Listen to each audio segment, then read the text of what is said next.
bună, dragi urmăritori! Bun venit pe canalul nostru! De ce atâta cruzime cu o tânără al cărei singur obiectiv era să muncească? De ce Halil a vrut să-și distrugă cariera de actor? De ce le-a spus lui Nazmiye și Oznur să-i facă viața imposibilă să părăsească serialul, știind că i-ar dăuna foarte mult CV-ului și munca de fundal ca actriță? Adevărul este că nu o voi înțelege niciodată, pentru că dacă am învățat ceva în viață la 73 de ani, este că cineva ar trebui să fie recunoscător celui care te-a condus de mână la succes și a primit premii. Aproape majoritatea dintre noi suntem de acord cu asta, dar există ceva ce eu în mod deosebit nu pot înțelege și accept. Accept că Halil nu o iubește pe Sila, dar nu înțeleg ce nevoie a avut Halil să-și trădeze un coleg și să o înjunghie în spate. Un lucru este că Halil nu o iubește pe Sila, totul bine, dar de ce trădau în cel mai rău mod? Poate a fost atât de grav pentru pe din moment ce Sila se îndragostise de ce nu putea Halil să explice într-un mod politicos și corect că el nu o iubea. Deși cu siguranță multora nu o să-ți placă ce am de gând să scriu, dar trebuie să o fac pentru că nobilimea obligă, Halil a fost un ilustru necunoscut ca compozitor, cântăreț și actor. În țara lui nimeni nu l-a cunoscut slab. Fost deja cunoscut pentru că a mai lucrat în alte serii ale Credin, a lucrat ca actor secundar făcând personaje foarte drăguțe. Sila a început să lucreze de la o vârstă foarte fragedă, spre deosebire de Halil, care a avut primul loc de muncă ca actor la vârsta de 40 de ani și datorită lui performanța magistrală a Sila și chimia pe care o aveau amândoi, Halil a devenit faimos, dar din păcate acea faimă și popularitate au pierdut-o de către pentru că a luat decizia greșită și a luat calea greșită. Acum, deși presa achiziționată spune că este încă un de succes și actor celebru, mint, pentru că după ultimele evenimente rușinoase, indecente, vulgare și imorale, un număr mare de fani proprii l-au abandonat pentru că erau dezamăgiți de acea atitudine din ultimele zile. Cred că Halil și-a agățat șosetele înainte mult timp, pentru că până acum nu are niciun proiect în vedere, pentru că din păcate după comentariile majordomului și ale Oznurului despre Sila într-un program live, nicio actriță nu vrea să lucreze cu el pentru că spun că vor arde.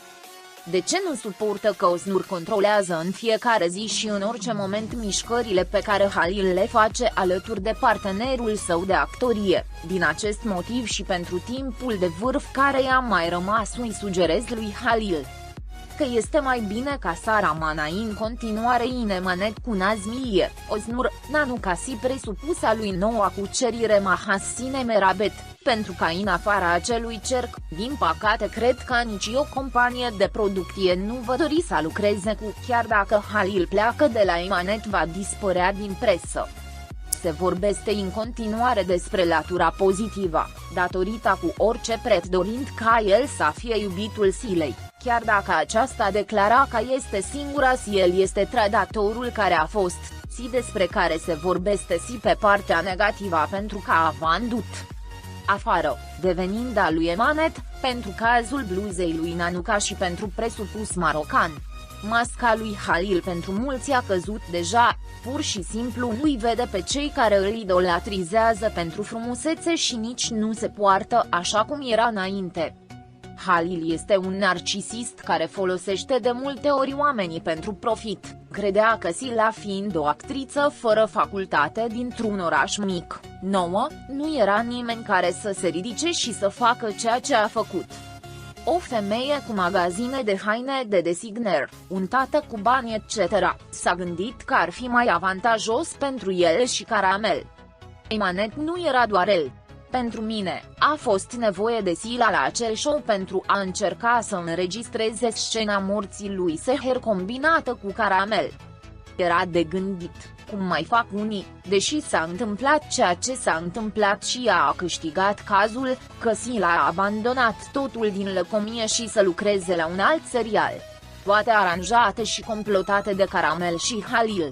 A crezut că este regele tuturor, atât de mult încât unii actori au fost înlăturați, iar alții lăsați la ordinul lui. Cred că între ei a fost o dragoste adevărată, pe care am văzut-o și pe ecrane.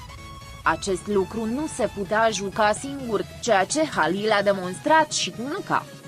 Dorința lui Halil de bani, faimă, presiunea prietenilor apropiați și respingerea lui Sila ca partener de viață potrivit, l-au făcut pe nehotărâtul Halil să nu fie greu de spart. Epuizarea și abuzul forței i-au cauzat probleme psihologice, pe care am avut ocazia să le vedem în remorci.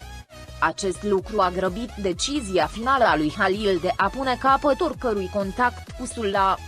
Viziunea despre marea faimă și bogăție pe care balerina georgiană trebuia să îi le aducă și comportamentul ei sfidător nu a făcut decât să confirme corectitudinea deciziilor sale murdare. În ultimele luni, declarația sa publică că nu a iubit-o niciodată pe Sula și, prin urmare, nu a putut-o răni atât de mult, a fost și presiunea călărețului său pentru a fi singurul iubit de o astfel de poftă. Poate că în câteva luni, în jur de 3, vom avea mai multe informații confirmate. Poate că realitatea este cu totul alta. Dragii prieteni care arată dragoste pentru Halil Ibrahim și Sila, vă vom transmite vouă, stimații noștri fani, pe măsură ce primim vești despre jucătorii noștri. Rămâneți pe fază pentru acces instantaneu la cele mai recente știri. Abonați-vă la canalul nostru și distribuiți videoclipul. Pentru a fi primul care vizionează, fi la curent cu noile videoclipuri activând notificările. Fi sănătos! Pascali.